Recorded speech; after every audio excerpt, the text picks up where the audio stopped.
Olá, eu sou a pedagoga Gisele. Estou aqui para iniciarmos uma nova jornada do Formadores em Ação. A oficina é de acompanhamento pedagógico e hoje eu trouxe um tema para nós iniciarmos o nosso curso, que é comunicação não violenta.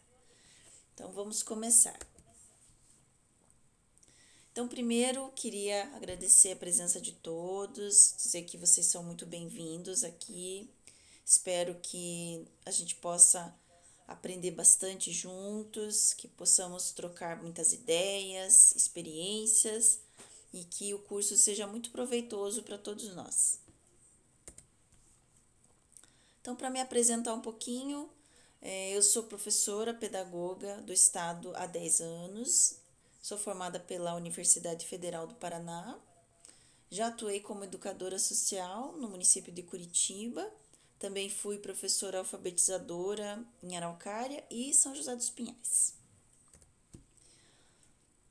Agora eu queria ouvir um pouquinho de vocês, né? O nome de vocês, a formação de cada um, onde vocês trabalham, o que vocês gostam de fazer nos momentos de lazer e também quais são as expectativas de vocês em relação ao nosso curso.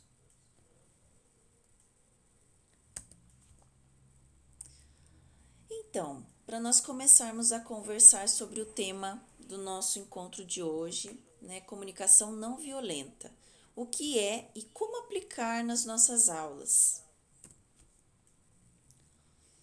Então, o CNV, que é a comunicação não violenta, é um conceito criado por Marshall Rosenberg, que é um psicólogo norte-americano, né, ele já é falecido, mas ele nos deixou esse conceito, né, que segundo ele, a comunicação é um elemento central das relações humanas. Então, ela é muito importante para as relações humanas. E os diálogos são poderosos no sentido de resolver desafios e promover avanços.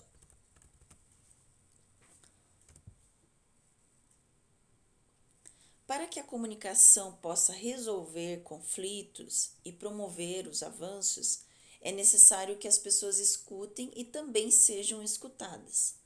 Isso demanda um processo que envolve atenção, respeito e empatia. Dentro do CNV, há 4 pilares que são fundamentais, né, para o Marshall Rosenberg. Então, ele diz que o primeiro pilar é observar sem julgar. Então, independente se a gente está inserido naquele conflito, naquela situação, ou nós estamos de fora, que é o que acontece geralmente com os professores ou os pedagogos principalmente, nós precisamos observar, independente se nós somos espectadores ou se nós somos protagonistas daquele conflito. Então, a gente precisa observar a situação sem julgar. O segundo pilar, ele pede que a gente identifique os sentimentos. Se eu sou um observador, eu tenho que identificar quais sentimentos estão ali naquele conflito. Se eu faço parte do conflito, eu tenho que identificar em mim quais são os sentimentos que eu tenho naquele momento e também os sentimentos da pessoa que está comigo nesse conflito. O terceiro pilar, ele diz sobre assumir as necessidades. Então, nós temos que assumir as necessidades que nós temos diante desses conflitos, diante dessa situação. Então, eu tenho que entender qual é a minha necessidade, o que houve que não cumpriu uma necessidade que eu tinha. Então, eu tenho que assumir essa necessidade. E o quarto pilar é fazer pedidos. Então, dentro de uma situação de conflito, existem coisas que a gente às vezes quer que o outro faça ou quer que o outro não faça para não gerar esses sentimentos que às vezes geram diante dessas situações. Então, esses pedidos eles devem ser feitos de forma clara. Dentro daquela conversa não violenta, tem que ser falado. Fulano, você fez tal coisa, não me agradou, me deixou chateado, então peço que não faça mais. Então, esses pedidos, eles devem ocorrer. Quais as principais vantagens, então, da comunicação não violenta?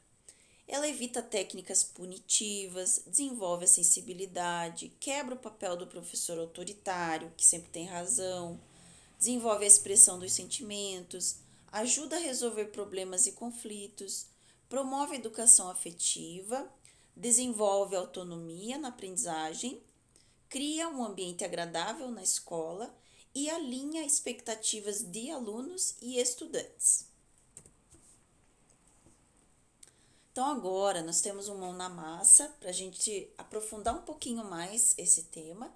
Então, primeiro nós faremos a leitura de um texto base e depois a gente vai fazer uma divisão em grupos para debater sobre o texto e fazer o estudo de caso. Então, nós temos 3 estudos de caso, nós vamos dividir vocês em 3 grupos, cada grupo vai ficar responsável por debater um estudo de caso, tá? Então, vamos seguindo aqui. Vou mostrar para vocês o texto base.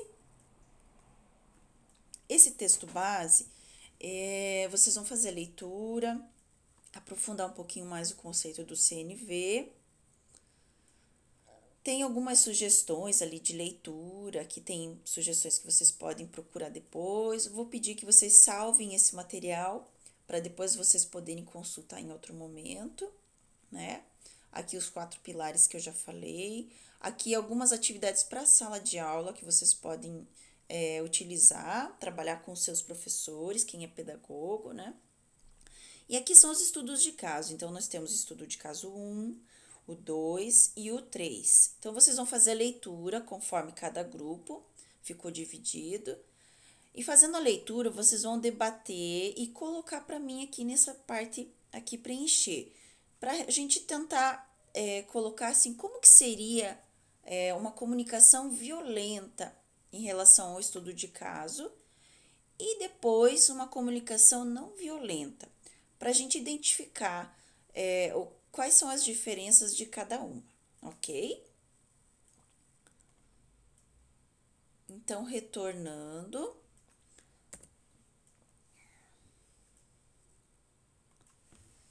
Agora que vocês já debateram nos grupos, nós vamos fazer a socialização, né? Então, vou pedir que vocês, em grupo, vocês vão falando, podem fazer a leitura do estudo de caso e depois vocês vão comentando como que foi na questão da comunicação violenta e como que foi na comunicação não violenta. Então, dando sequência, eu vou mostrar um vídeo para vocês que traz uma reflexão sobre o que a gente vem conversando. Um dia um aluno encontrou um professor já bem idoso e falou para ele: "Ô professor, tudo bem? O senhor lembra de mim?" Aí o professor: "Não, acho que não, já há muito tempo, né?" Ele falou: "Mas eu quero falar uma coisa para o senhor, foi o senhor que me fez, que me inspirou a ser um professor." Aí ele falou: e como é que eu fiz isso? Porque aconteceu uma coisa.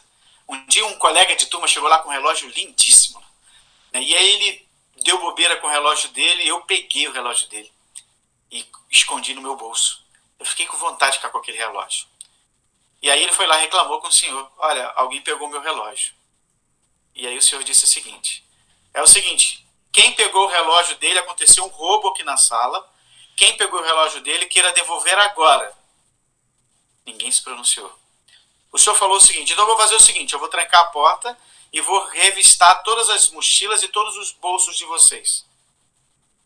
E aí eu fiquei pensando: nossa, caramba, eu vou ser descoberto, vou ser humilhado. E aí o senhor falou o seguinte: "Eu quero que todos fechem os olhos." E o senhor foi passando em cada bolso, em cada bolso. E eu estava muito nervoso. Até que chegou no meu bolso, o senhor encontrou o relógio. Mas o senhor não falou nada, continuou procurando os relógios. Até que mandou que todos abrissem os olhos e disse: "Encontrei o relógio." Devolveu o relógio e o assunto se encerrou ali. Eu me senti muito mal depois daquilo e aquela foi uma lição para mim maravilhosa, porque eu decidi nunca mais fazer aquilo, nunca mais tomar aquela atitude, nunca mais agir daquela maneira. O senhor lembra disso? Ele falou: "Eu lembro disso, só não lembro de você." "Mas por que o senhor não lembra de mim?" porque eu também estava com os olhos fechados. Mais uma lição que o professor ensinava para aquele rapaz. Ele ensinou sem humilhar. E aquele professor, então, naquele dia, estava ganhando mais uma instrução do seu velho professor. É possível ensinar as crianças sem humilhação.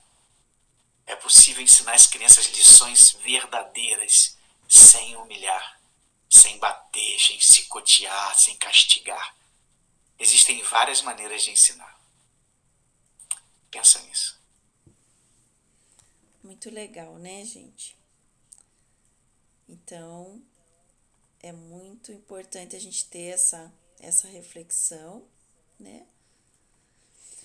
Então, eu queria só trazer uma última reflexão, além desse vídeo, que é um trecho do texto do Marshall Rosenberg, né? Para praticar a comunicação não violenta, é fundamental que eu seja capaz de desacelerar, de ter tempo para respirar, para passar de uma energia que eu escolhi a outra que eu acredito de onde nós devíamos vir, e não aquela para a qual eu estava programado. Então é isso, eu agradeço a presença de todos, agradeço a atenção de todos e nos vemos num próximo encontro. Até!